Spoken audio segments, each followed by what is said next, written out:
About 18 months ago, there was a survey carried out by the BBC asking children a range of things, and one surprising fact that they discovered was that a quarter of UK children do not regard their father as being part of their immediate family. And just let that statistic sink in for a moment. That's a quarter of children don't think of dad as being a family member.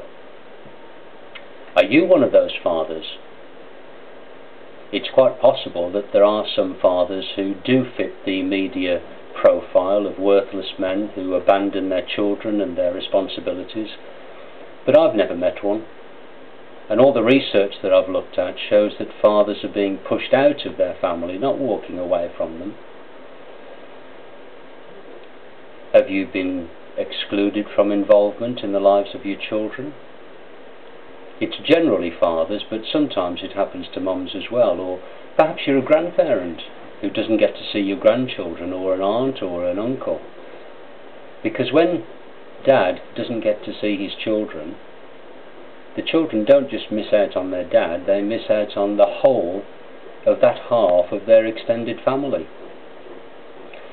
Now, this practice of eliminating dad and his family after separation, it's reaching epidemic proportions, and if it hasn't impacted on your family yet, it's only a matter of time before it does. I can't think of a more important issue to campaign on in the forthcoming general election.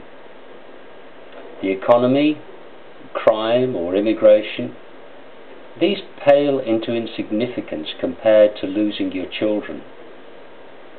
And anyway, the majority of youth crime is carried out by children who grew up without their father.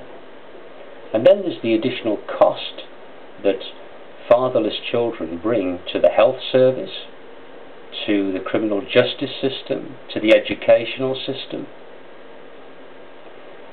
A simple change to the law is all that's needed. A right to both parents to be equally responsible for raising their children after separation that would drastically reduce public expenditure by billions each year. It would reduce youth crime, and it would make our children happier. Why don't you join us in the Equal Parenting Alliance Party and stand for election this year in your own home constituency? All that is needed for evil to triumph is for good men to do nothing. It is time to stand up and be counted.